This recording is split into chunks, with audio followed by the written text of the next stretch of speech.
কঠিন বিপদ, কঠিন মুসিবত, কঠিন পেরেশানি, কিছুতেই এই বিপদ দূর হচ্ছে না। কিছুতেই সংসার হতে মুসিবত কাটছে না। অভাব দূর হচ্ছে না। পরিশ্রম করছেন, মেহনত করছেন, কঠোর পরিশ্রম দিন রাত করে চলেছেন, কিন্তু কোনো উন্নতি নেই। প্রিয় দর্শক, আজকের ভিডিওতে 2 শব্দের একটি অসাধারণ দোয়া আমি আপনাদের সঙ্গে শেয়ার করব। মানুষের জীবনের প্রতিটি মুহূর্ত যখন একটি অগ্নি পরীক্ষার মতো হয়ে দাঁড়ায় এবং যখন চারপাশের সকল চেনা পথগুলো হঠাৎ করে বন্ধ হয়ে যায়, তখন অন্তরের অন্তঃস্থল থেকে স্রষ্টাকে ডাকা ছাড়া আর কোনো গত্যন্তর থাকে না। আমরা যখন পার্থিব জগতের মোহে পড়ে কেবলমাত্র নিজের শক্তির উপর ভরসা করি, ঠিক তখনই আমাদের শিক্ষা দেওয়ার জন্য মহান রব্বুল আলামিন মাঝে মধ্যে এমন কিছু পরিস্থিতির সৃষ্টি করেন যা আমাদের ধৈর্যের সীমা পরীক্ষা করে প্রতিনিয়ত। বর্তমানের এই চরম অস্থিরতার যুগে প্রতিটি ঘরে ঘরে যেভাবে অভাব, অনটন এবং পারিবারিক কলহ দানা বেঁধেছে, তা থেকে মুক্তি পাওয়ার জন্য কেবল কঠোর পরিশ্রমই যথেষ্ট নয়, বরং এর সাথে প্রয়োজন মহান আল্লাহর বিশেষ রহমত ও গায়েবী বরকত। আপনি হয়তো দিনের পর দিন হাড়ভাঙা খাটুনি খাটছেন, কিন্তু মাস শেষে দেখছেন আপনার হাতে কোনো সঞ্চয় নেই, বরং ঋণের বোঝা দিন দিন আরও ভারী হচ্ছে এবং আপনার প্রিয়জনদের মুখে হাসি ফোটাতে আপনি ব্যর্থ হচ্ছেন বারবার। এই যে এক অসহ্য যন্ত্রণাদায়ক জীবন যা আপনাকে প্রতিনিয়ত কুরে কুরে খাচ্ছে, এই অবস্থা থেকে উত্তরণের জন্য আমাদের প্রিয় নবী সাল্লাল্লাহু আলাইহি ওয়াসাল্লাম এবং সাহাবায়ে কেরাম আজমাইনগণ আমাদের জন্য এমন কিছু আমল রেখে গেছেন যা অতি দ্রুত ফলপ্রসূ হয়।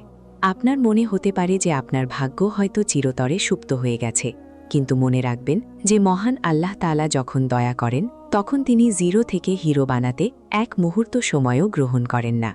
এই অসাধারণ এবং শক্তিশালী দোয়াটি যখন আপনি গভীর বিশ্বাসের সাথে পাঠ করবেন, তখন আপনার অবচেতন মনে এক ধরনের প্রশান্তি অনুভব করবেন, যা আপনাকে পৃথিবীর সমস্ত ভয়ভীতি এবং দুশ্চিন্তা থেকে সম্পূর্ণ মুক্ত করে এক নতুন আশার আলো দেখাবে। সংসারের ভেতরে যে অশান্তির আগুন আজ দাউ দাউ করে জ্বলছে এবং স্বামী স্ত্রীর মধ্যে যে অবিশ্বাসের দেয়াল তৈরি হয়েছে, এই পবিত্র আমলটির বরকতে সেই দেয়াল ভেঙে চুরমার হয়ে যাবে এবং সেখানে ভালোবাসার এক জান্নাতি আবহাওয়া তৈরি হবে ইনশাআল্লাহ। মহান আল্লাহ রব্বুল আলামিন তার পবিত্র কালামে বারবার ঘোষণা করেছেন যে তোমরা আমাকে ডাকো, আমি তোমাদের ডাকে সাড়া দেব। তাই এই আমলটি হল সেই আহ্বানে সাড়া দেওয়ার এক অপূর্ব সুযোগ যা আপনার তাকদীরের বন্ধ দরজাকে খুলে দেবে সুনিশ্চিতভাবে। আপনার ঘরের কোণে কোণে যে অভাবের ছায়া বাসা বেঁধেছে তা দূর হয়ে সেখানে রিজিকে প্রাচুর্য আসবে এবং আপনি নিজেও অবাক হয়ে যাবেন যে কোথা থেকে এবং কিভাবে আপনার এই আর্থিক সমস্যার সমাধান হয়ে গেল, যা আপনি কখনো চিন্তাও করতে পারেননি। প্রতিটি মানুষের হৃদয়ে কিছু গোপন আশা থাকে যা সে কাউকে বলতে পারে না। এই বিশেষ আমলটি করার সময় আপনি যদি মনে মনে সেই আশার কথা স্মরণ করেন, তবে দয়াময় আল্লাহ তার অসীম কুদরত দিয়ে সেই চাওয়াকেও পূর্ণতা দান করবেন বলে আমরা বিশ্বাস করি। আমলটি করার সময় আপনার পূর্ণ মনোযোগ এবং একাগ্রতা থাকতে হবে, কারণ মহান আল্লাহ বান্দার বাহ্যিক উচ্চারণের চেয়ে তার অন্তরের পবিত্রতা এবং আকুতিকে সবচেয়ে বেশি গুরুত্ব দিয়ে থাকেন এবং সেই অনুযায়ী প্রতিদান প্রদান করেন। আপনি যখন রাতের অন্ধকারে বিছানায় বসে মাত্র 14 বার এই তাসবিহ পাঠ করবেন, তখন ফেরেশতারা আপনার জন্য আল্লাহর দরবারে ক্ষমার সুপারিশ করতে শুরু করবেন এবং আপনার চারপাশ এক বিশেষ নুরানি আলোয় উদ্ভাসিত হয়ে উঠবে, যা আপনার আত্মাকে শুদ্ধ করবে। আমরা আমাদের জীবনে চলার পথে জেনে না জেনে কত শত গুনাহ করে ফেলি, যা আমাদের রিজিকে বাধা হয়ে দাঁড়ায়, কিন্তু এই আমলের বিশেষ গুণ হল এটি আপনার আমলনামার যাবতীয় পঙ্কিলতাকে ধুয়ে মুছে সাফ করে দিয়ে আপনাকে একজন নিষ্কলুষ মুমিনের মর্যাদা দান করবে। দুনিয়াবী সাফল্যের পাশাপাশি পরকালীন জীবনেও যেন আমরা জান্নাতুল ফেরদাউসের অধিকারী হতে পারি, সেই লক্ষ্যেই আমাদের প্রতিটি কাজ এবং প্রতিটি ইবাদত পরিচালিত হওয়া উচিত, যাতে আমরা স্রষ্টার ক্রোধ থেকে বেঁচে থাকতে পারি চিরকাল। আপনার এই পরিশ্রমী জীবন যেন বৃথা না যায় এবং আপনার প্রতিটি ঘামের ফোঁটা যেন সার্থক হয়, সেই দোয়াই আমি আজ আপনাদের জন্য করছি, যাতে আপনাদের জীবনটা হয়ে ওঠে সুখময়, শান্তিময় এবং অভাবমুক্ত এক উজ্জ্বল দৃষ্টান্ত। প্রতিটি লাইনের এই দীর্ঘ বিন্যাস এবং শব্দের চয়ন এমনভাবে করা হয়েছে হয়েছে যাতে কোনো যান্ত্রিকতা ছাড়াই আপনি সাবলীলভাবে এটি উপস্থাপন করতে পারেন এবং শ্রোতারা যেন আপনার প্রতিটি কথার গভীরতা উপলব্ধি করে তাদের জীবনে ইতিবাচক পরিবর্তন আনতে উৎসাহিত হয়। এই পরিবর্তনের মহালগ্নে আমাদের উচিত নিজেদের ভুল ত্রুটি সংশোধন করা এবং ইসলামের দেখানো পথে নিজেদের জীবনকে পরিচালিত করা, যা আমাদের উভয় জাহানের কামিয়াবি হাসিল করতে সহায়তা করবে এবং আমাদের সম্মান ও মর্যাদা বহুগুণ বাড়িয়ে দেবে। আমরা নিয়মিতভাবে আপনাদের জন্য এমন সব শক্তিশালী আমল নিয়ে হাজির হব যা আপনার জীবনের মোড় ঘুরিয়ে দিতে সক্ষম হবে এবং আপনি প্রতিটি পদক্ষেপে অনুভব করবেন যে আল্লাহ আপনার সাথেই আছেন এবং তিনি আপনাকে কখনোই একাকী ছেড়ে দেবেন না। প্রিয় দর্শক, ধৈর্য হারাবেন না, বরং আল্লাহর উপর পূর্ণ আস্থা রাখুন, কারণ রাতের অন্ধকারের পরেই ভোরের আলো ফোটে এবং আপনার জীবনের এই দুর্দিনও খুব শীঘ্রই কেটে গিয়ে সুখের নতুন সূর্য উদিত হবে, যা আপনার সমস্ত কান্নাকে হাসিতে রূপান্তরিত করবে। অসাধারণ দোয়া, পাওয়ারফুল দোয়া। প্রিয় দর্শক, এই দোয়াটি হাদিস শরীফের মধ্যে এসেছে। বিখ্যাত সাহাবী এবং মুসলিম জাহানের দ্বিতীয় খলিফা হজরত ওমর রাদিয়াল্লাহু তাআলা আনহু যখন তিনি ঈশার নামাজ পড়ে বাড়ি ফিরছেন। প্রিয় দর্শক, হজরত ওমর রাদিয়াল্লাহু তাআলা আনহু ঘোষণা দিয়েছিলেন, ঈশার নামাজ পড়া হয়ে গেলে সকলেই তোমরা নিজ নিজ বাড়িতে চলে যাবে, কেউ তোমরা এখানে ওখানে থাকবে না।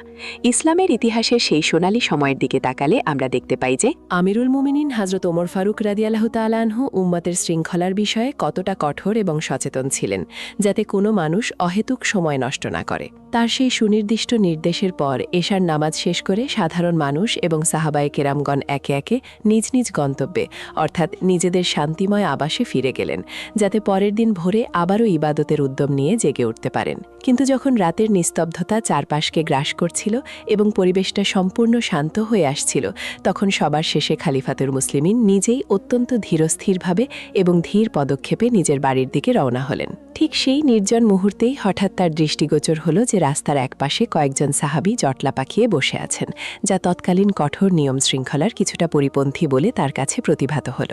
মহান খালিফা হিসেবে তিনি যেমন প্রজাবৎসল ছিলেন, ঠিক তেমনিভাবে নিয়মের ব্যত্যয় দেখলে তিনি অত্যন্ত রাগান্বিত হতেন এবং সাথে সাথে তিনি সেই সাহাবীদের কাছে গিয়ে বজ্রকণ্ঠে তাদের সেখানে অবস্থানের কারণ জানতে চাইলেন। তিনি অত্যন্ত গম্ভীরভাবে তাদের প্রতি প্রশ্ন ছুড়ে দিয়ে বললেন যে যেখানে ঘরে ফিরে যাওয়ার নির্দেশ দেওয়া হয়েছিল সেখানে তারা কেন এখনও এই গভীর রাতে রাস্তার ধারে বসে অকারণে সময় অতিবাহিত করছেন এবং বাড়িতে যাচ্ছেন না। আমিরুল মুমিনিনের সেই প্রতাপশালী কণ্ঠ শুনে সাহাবীদের মধ্যে এক ধরনের ভীতি কাজ করলেও তারা অত্যন্ত বিনয়ের সাথে উত্তর দিলেন যে তারা এখানে কোনো পার্থিব বা দুনিয়াবী বিষয় নিয়ে আলোচনা করছেন না। তারা অত্যন্ত পরিষ্কারভাবে জানালেন যে তারা এই নিস্তব্ধ রাতে কেবল মহান রাব্বুল আলামিনের পবিত্র জিকিরে মশগুল আছেন এবং সেই দয়াময় স্রষ্টার স্মরণে নিজেদের আত্মাকে প্রশান্ত করার চেষ্টা করছেন নিরন্তর।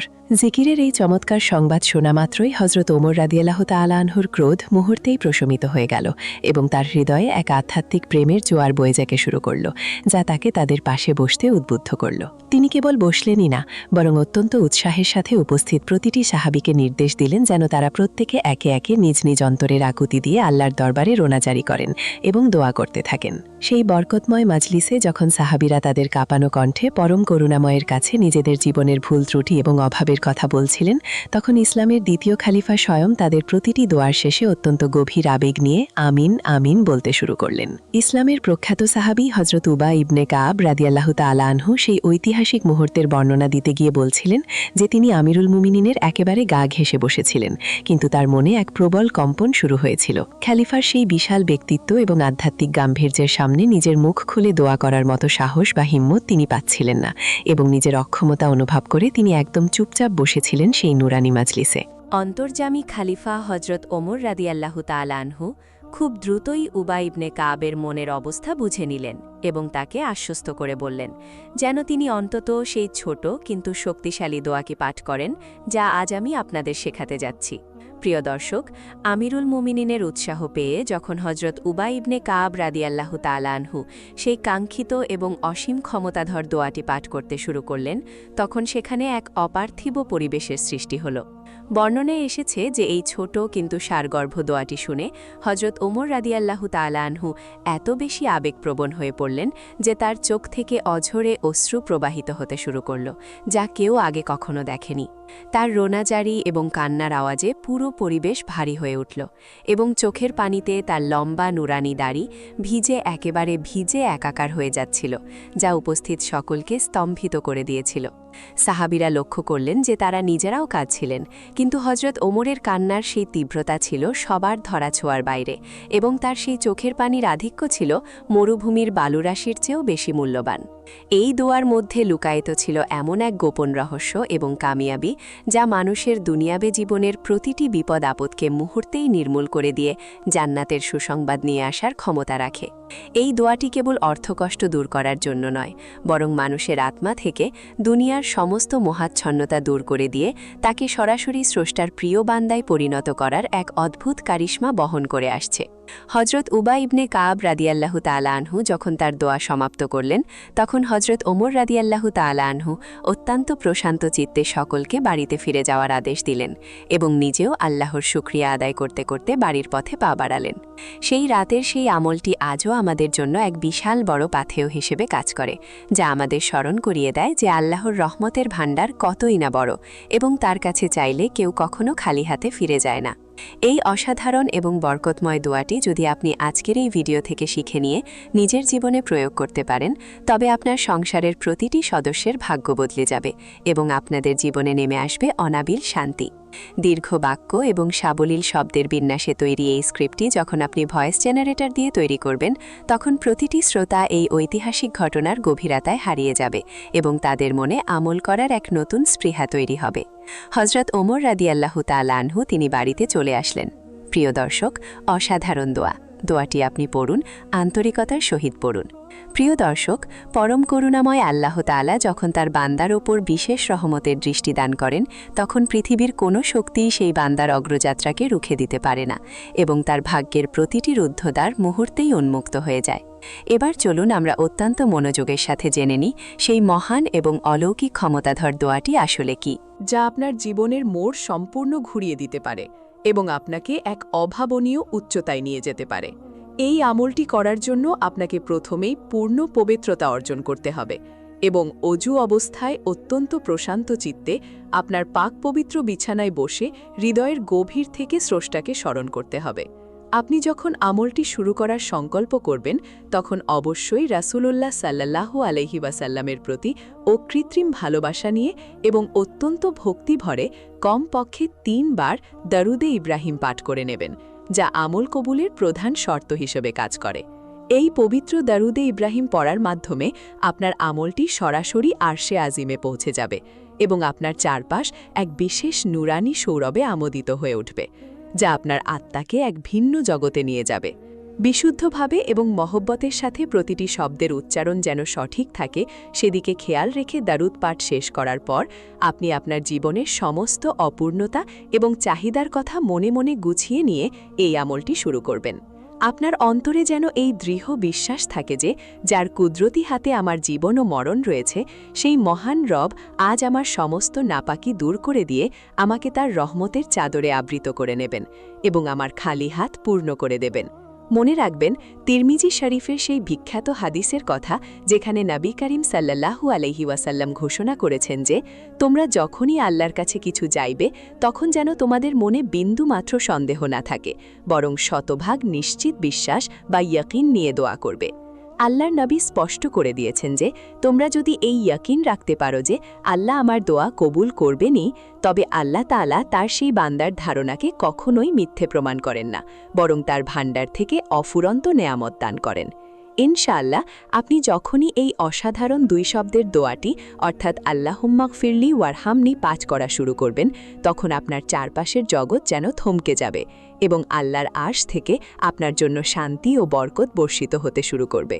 এই দোয়াটি উচ্চারণ করার সময় আপনার মনের প্রতিটি কোণে যেন এই আকুতি থাকে যে হে আমার রব, আপনি আমার জীবনের সমস্ত গুনাহ মাফ করে দিন এবং আপনার বিশেষ রহমতের ছায়াতলে আমাকে চিরদিনের জন্য আশ্রয় দান করুন। এই ছোট্ট অথচ সুগভীর অর্থবহ দোয়াটি যখন আপনি 41 বার পাঠ করবেন, তখন আপনার আমলনামা থেকে দারিদ্র্যের কালো মেঘ কেটে গিয়ে সেখানে সচ্ছলতা ও সাফল্যের নতুন সূর্য উদিত হবে, যা আপনার বংশের ইতিহাস বদলে দেবে। এটি এমন এক আধ্যাত্মিক শক্তি যা একজন নিঃস্ব মানুষকে সমাজের বুকে প্রভাবশালী হিসেবে প্রতিষ্ঠিত করতে পারে এবং তাকে ইহকাল ও পরকালের প্রতিটি পরীক্ষায় সফলতার সর্বোচ্চ শিখরে পৌঁছে দিতে সক্ষম। আমরা আমাদের চারপাশে অনেক মানুষকে দেখি যারা রাতারাতি সফল হয়েছেন। তাদের সেই সাফল্যের নেপথ্যে হয়তো ছিল এমনই কোনো শক্তিশালী আমল যা তাদের ভাগ্যকে এমনভাবে চমকে দিয়েছে যে তারা জিরো থেকে হিরো হতে সক্ষম হয়েছেন। দয়াময় আল্লাহ তাআলা যেন আমাদের এই ক্ষুদ্র প্রচেষ্টা কবুল করেন এবং আমাদের দোয়াকে তার দরবারে কবুলিয়াতের মর্যাদা দান করেন, যাতে আমরা সম্মানের সাথে এই পৃথিবীতে বিচরণ করতে পারি। এই বিশেষ আমলটি করার সময় আপনি যদি মনে মনে সেই আশার কথা স্মরণ করেন, তবে দয়াময় আল্লাহ তার অসীম কুদরত দিয়ে সেই চাওয়াকেও পূর্ণতা দান করবেন বলে আমরা বিশ্বাস করি। আমলটি করার সময় আপনার পূর্ণ মনোযোগ এবং একাগ্রতা থাকতে হবে, কারণ মহান আল্লাহ বান্দার বাহ্যিক উচ্চারণের চেয়ে তার অন্তরের পবিত্রতা এবং আকুতিকে সবচেয়ে বেশি গুরুত্ব দিয়ে থাকেন এবং সেই অনুযায়ী প্রতিদান প্রদান করেন।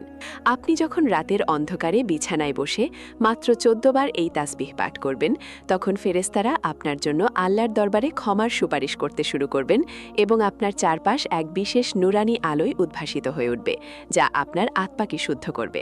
আমরা আমাদের জীবনে চলার পথে জেনে না জেনে কত শত গুনাহ করে ফেলি, যা আমাদের রিজিকে বাধা হয়ে দাঁড়ায়, কিন্তু এই আমলের বিশেষ গুণ হল এটি আপনার আমলনামার যাবতীয় পঙ্কিলতাকে ধুয়ে মুছে সাফ করে দিয়ে আপনাকে একজন নিষ্কলুষ মুমিনের মর্যাদা দান করবে। দুনিয়াবী সাফল্যের পাশাপাশি পরকালীন জীবনেও যেন আমরা জান্নাতুল ফেরদাউসের অধিকারী হতে পারি, সেই লক্ষ্যেই আমাদের প্রতিটি কাজ এবং প্রতিটি ইবাদত পরিচালিত হওয়া উচিত, যাতে আমরা স্রষ্টার ক্রোধ থেকে বেঁচে থাকতে পারি চিরকাল। আপনার এই পরিশ্রমী জীবন যেন বৃথা না যায় এবং আপনার প্রতিটি ঘামের ফোঁটা যেন সার্থক হয়, সেই দোয়াই আমি আজ আপনাদের জন্য করছি, যাতে আপনাদের জীবনটা হয়ে ওঠে সুখময়, শান্তিময় এবং অভাবমুক্ত এক উজ্জ্বল দৃষ্টান্ত। প্রতিটি লাইনের এই দীর্ঘ বিন্যাস এবং শব্দের চয়ন এমনভাবে করা হয়েছে যাতে কোনো যান্ত্রিকতা ছাড়াই আপনি সাবলীলভাবে এটি উপস্থাপন করতে পারেন এবং শ্রোতারা যেন আপনার প্রতিটি কথার গভীরতা উপলব্ধি করে তাদের জীবনে ইতিবাচক পরিবর্তন আনতে উৎসাহিত হয়। এই পরিবর্তনের মহালগ্নে আমাদের উচিত নিজেদের ভুল ত্রুটি সংশোধন করা এবং ইসলামের দেখানো পথে নিজেদের জীবনকে পরিচালিত করা, যা আমাদের উভয় জাহানের কামিয়াবি হাসিল করতে সহায়তা করবে এবং আমাদের সম্মান ও মর্যাদা বহুগুণ বাড়িয়ে দেবে। আমরা নিয়মিতভাবে আপনাদের জন্য এমন সব শক্তিশালী আমল নিয়ে হাজির হব যা আপনার জীবনের মোড় ঘুরিয়ে দিতে সক্ষম হবে এবং আপনি প্রতিটি পদক্ষেপে অনুভব করবেন যে আল্লাহ আপনার সাথেই আছেন এবং তিনি আপনাকে কখনোই একাকী ছেড়ে দেবেন না। প্রিয় দর্শক, ধৈর্য হারাবেন না, বরং আল্লাহর উপর পূর্ণ আস্থা রাখুন, কারণ রাতের অন্ধকারের পরেই ভোরের আলো ফোটে এবং আপনার জীবনের এই দুর্দিনও খুব শীঘ্রই কেটে গিয়ে সুখের নতুন সূর্য উদিত হবে, যা আপনার সমস্ত কান্নাকে হাসিতে রূপান্তরিত করবে। অসাধারণ দোয়া, পাওয়ারফুল দোয়া। প্রিয় দর্শক, এই দোয়াটি হাদিস শরীফের মধ্যে এসেছে। বিখ্যাত সাহাবী এবং মুসলিম জাহানের দ্বিতীয় খলিফা হজরত ওমর রাদিয়াল্লাহু তাআলা আনহু যখন তিনি ঈশার নামাজ পড়ে বাড়ি ফিরছেন। প্রিয় দর্শক, হজরত ওমর রাদিয়াল্লাহু তাআলা আনহু ঘোষণা দিয়েছিলেন, ঈশার নামাজ পড়া হয়ে গেলে সকলেই তোমরা নিজ নিজ বাড়িতে চলে যাবে, কেউ তোমরা এখানে ওখানে থাকবে না। ইসলামের ইতিহাসের সেই সোনালী সময়ের দিকে তাকালে আমরা দেখতে পাই যে